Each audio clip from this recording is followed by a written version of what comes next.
This is the story of her. I'm Matt Mitovich here for TVLine's Women to Watch series, a celebration of bold voices making big waves, and I'm very excited to have with us our showrunner to watch, NCIS Origins' Gina Lucita Monreal. Hey, Gina. Hi, thank you for having me. I'm so honored to be here, Matt. Absolutely. What are you up to today over there in the office? This is my home office, actually. I'm getting ready to, after this, I'll go in for our big table read for episode 2, so pretty excited.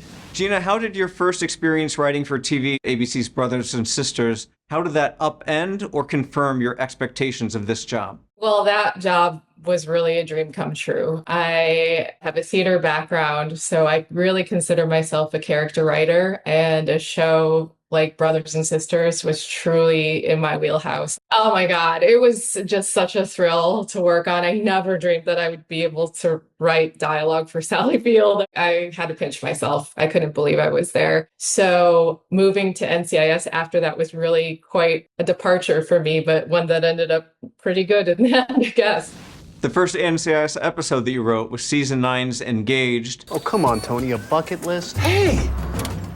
No snooping, McSteve Austin. What advice did people give you about, stepping up and writing for TV's most watched drama in the world? It was not easy. I went in there sort of scared because I had never written a procedural before. I did not consider myself a procedural writer at all. I always enjoyed a good dateline, a good mystery, but like I said, my expertise was really character. Gary Glassberg, who was my mentor on that show, has since passed away. An incredible man, an incredible human, and an incredible mentor. I'm so lucky that I had somebody like that showing me the way. And he said to me, I cannot teach you how to write character that you either have or you don't. I can teach you how to write the procedural part of it because that part is like a math equation and I can teach you that. And he did. You wrote nearly 36 NCIS episodes. Was there a character or two that you found yourself most enjoying to write for? Well, Gibbs, of course, and I also loved writing Ziva. It was so fun writing that character. But, I think that NCIS is really so popular because of the characters. We have the case of the week and people love to play along with that. But it's a family drama in a way,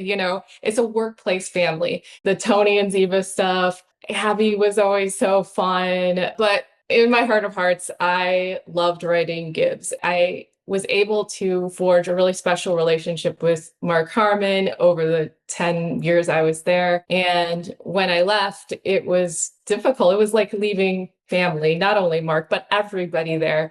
And I never dreamed I would have the chance to go back and write that Gibbs character again. So this was just such a happy surprise and an easy yes for me. So in that first episode you wrote for NCIS, so were you personally responsible for adding to Tony's bucket list mastering Kung Fu and driving the same Aston Martin from Goldfinger? Boy, you really did some research on this. Yeah.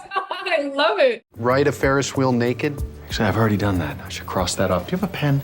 Gary and I wrote that. It was a part 1 and a part 2, and Gary Glassberg and I wrote that together. And when I first wrote that episode, I had it all on my board and I pitched it to him and he said to me, "That's fantastic. You just wrote a movie. Now take it all down and we need to write an episode of television." I mean, that's how much I didn't know what I was doing. This is a story I don't tell. So what is the origin of NCIS Origins and your involvement in it with co-showrunner David J. North? David North is a dear friend.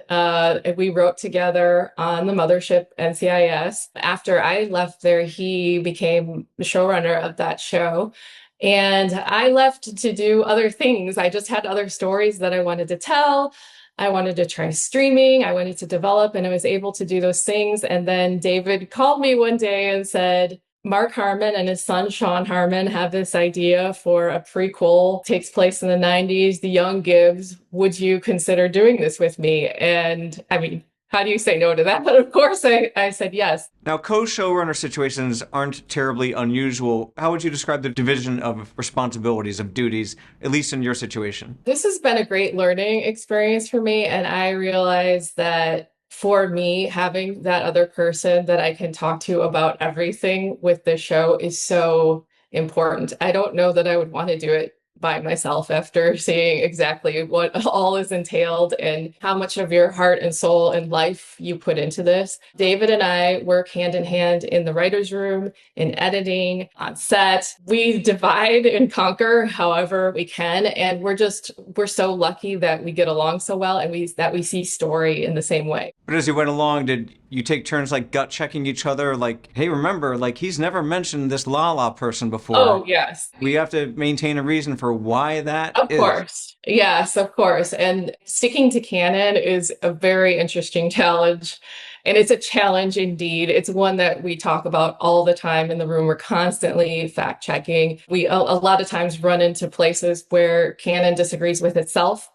So, we have to pick a road and go with it, but we're constantly talking about that and trying to make things add up and really remain true and respectful to what has already been established on the mothership. I know that you were a big champion of Austin Stowell landing the lead role. What about him did you feel was the most Gibbs or the most Mark Harmon? He did a lot of research in watching old episodes. And I will say physically, there are things that he does that are so Mark's Gibbs. Like he'll hold his jaw a certain way, or Mark does a thing sometimes after he'll say a line that he's really adamant about. He'll do like a little nod like that. Austin does that as well. But the thing that really made me feel like Austin embodied who the character is that he had this balance of being broken and being strong at the same time. And that to me is a really hard line to walk. I want your word that you will leave my team out of this. You have my word. Austin does that in a masterful way. I think it's just part of who he is as a human and as an actor, and we were so lucky to find him. I don't need you to talk to Franks for me. I'm good. Each of the women in NCIS Origins, Lala, Vera, and Mary Jo, they've struggled to have their voices heard there in the early 1990s. But how would you say that their situations are distinct from each other? Lala, I think, she is a former Marine, so she, had that already in her history, and she, knew what she was signing up for. And she, to me, really, she knows how to play the game, but she's unapologetic about pushing against it when she needs to. I think Lala internalizes things a lot more than Vera, say.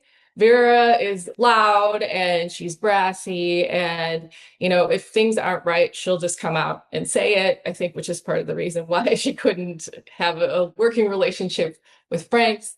I love the character of Mary Jo so much. When we originally wrote Mary Jo, we said that she is just the lifeblood of this office, and that's how we write her. Everyone has a respect for Mary Jo, and it's an earned respect. I loved her all along. I still do. I'm curious, at the end of the season 1 finale, did you want viewers thinking that Lala was dead or worrying that Lala was dead? Oh, that's an interesting question. Well, we weren't sure how the audience would feel. We wanted to lead them into an area of suspense, I'll say. We wanted the question to remain, did she survive or did she not survive? I think we achieved that, and we're excited to jump into season 2 to answer that question. Well, Mariel Molino, she did share on Instagram a photo indicating that she, or at least her dog, was on set for the season 2 premiere table read. What are we to make of that? I can confirm that Mariel has been on set with us. I think it's fair to say that you will see her in the show, but how you will see her remains a mystery, and what her fate actually is remains a mystery. She could be lying in a hospital bed. She could be a ghost. She could be a flashback. She could be a dream. Absolutely, all of those things are possible. Or she's completely fine. All of those things are possible. We'll see. Tune in and find out on our new night, Tuesdays.